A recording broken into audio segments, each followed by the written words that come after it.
Hey everybody, welcome to the Screen Junkies review of Goosebumps 2 Haunted Halloween. Roth, it is the Halloween spirit, it's the Halloween time, the Halloween movies are hitting. There's another actual Halloween, capital H. Well, I guess it's always a capital H in Halloween. You know what I mean. Movie hitting theaters next week. But first we've got Goosebumps 2. Yes. I watched the first one, the 2015 film, in preparation for this. I did as well. I quite enjoyed that film. I did as well. And I wish I had enjoyed this one as much, although I didn't dislike this movie. This movie reminded me, I had not seen the 2015 Goosebumps, and I watched it as well in preparation for this one and was surprised by how charmed I was by it. So I think I went into this hopeful that it would be more of the same. And what this felt like to me was sort of like, I don't know if you remember where they made child-aimed scary stories, movies for television. And they would just kind of air on television. And they weren't the best in the world, but we were charmed by them, and they were made for kids. It's like Are You Afraid of the Dark on Nickelodeon. A little bit like that. And so that is what this felt like to me. It felt like for me, the things that didn't work quite as well is there is not the presence of one of the key players in the first movie as it is not as keenly felt in this movie. And the whole cast in general from the first film, changed. no real big returning key players in key roles.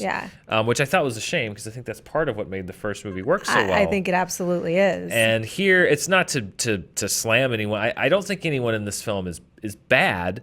But it just didn't have the same pull, I thought, as the first film. I don't think it had the same charms. I don't think that the two kids that were the central kids in the first movie had a lot of chemistry. There was a twist I don't want to give away to the female lead's character in that movie that I thought gave it a little bit of pathos and a little bit of weight while it was still very fun and in tune with what Goosebumps is.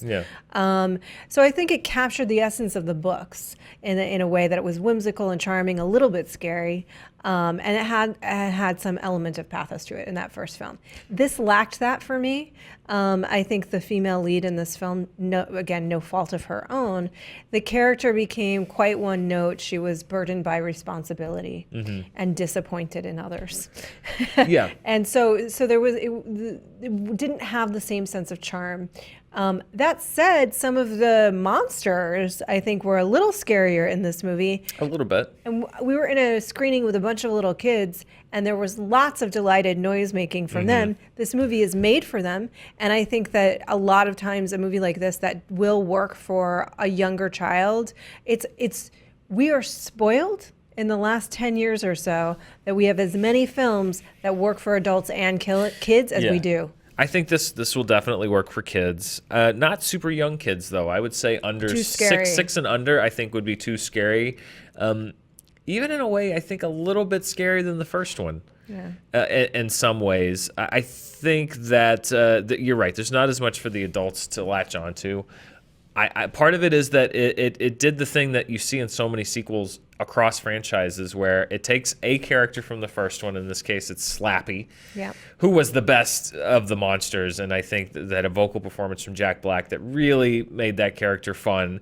And this is very Slappy heavy. While he was kind of the ringleader in the last film, there was also a lot of focus on this one. This one is very Slappy-centric. Slappy is the protagonist in the movie. Slappy is definitely given a lot to do. He's given a lot to do, and frankly, it's a similar mistake that a lot of franchises make, where they give Slappy retroactively this backstory that kind of convolutes who the character is and what his motivations are, and it doesn't truly work. But I think broadly, this is a movie that is colorful and fun for a small child to enjoy. Probably the parents will not be miserable. No, they won't be. No, definitely not miserable. But they're not walking away as if this is a Pixar movie where everyone is delighted. It's a lot more noise and sound and lights than the first one. The first one had all that stuff, but I think if you look behind the scenes and in front of the camera, they lost almost the entire crew that made the first movie. This feels like a sequel in the sense that they were just sort of trying to replicate what they did the first time. It just is not as successful. But this was not like some kids' movies where I'm sitting there and I'm just like, oh my God, this has nothing to offer me. I'm tired of the cacophony of what's happening on screen, and I just got to get out of here. It wasn't that. I would still recommend it. It's a very mild recommendation. It's a recommendation based on the fact that I really didn't find anything bad or offensive about it. I didn't find anything to really dislike. I just didn't find anything that I really, really loved about it either. But I would say that if you're a fan of the Goosebumps series, if you like the first movie, go into this one expecting more of the same, but not in the way that is satisfying, in a way that's just sort of like, it's going to be what you saw before, but not as good. I think it's a story of a lot of sequels, more but lesser.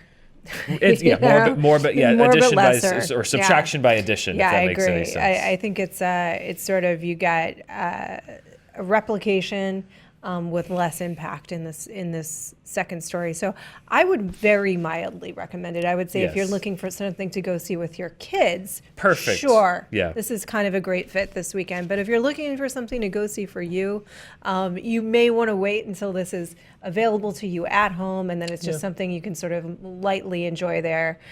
Movies are very expensive these days, and so I'm a little cautious to say that even adults who liked the first one, will necessarily enjoy this one quite as much. Yeah.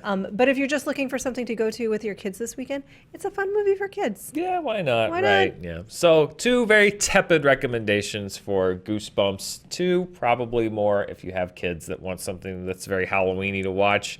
Otherwise, this is going to be a great thing to sit on a Saturday afternoon in 3 years and watch on Freeform or Sci-Fi or whatever channel that this ends up airing on. This is a perfect Saturday afternoon commercial break movie. And if you're looking for a Halloween kids movie, The House with the Clock on the Walls, I think offers more. Offers more to you. I agree. I agree. I think The House of the Clock and Walls offers more for a Halloween kids movie than this film offers. But this has got the brand name behind it. So we'll see how it does. We'll see how it performs. Those are our thoughts on Goosebumps Haunted Halloween. Are you a fan of the Goosebumps series? Did you see the first one? Did you see this one? What did you think? As always, we want to know in the comments below. And we will see you very soon and next week with a review of the other Halloween film. Called Halloween. Yeah. That I am super pumped and excited to see. I cannot wait. We'll see if that lives up to the season and its predecessors. And that one, not for the kids. No, definitely not for the kids. Well, unless you have like a very mature Depends on the kid. Depends on the kid, but generally not for most kids. Typically no. Unless this movie really surprises us, in which case we'll have a lot to talk about next week. Thanks for watching. We'll see you next time.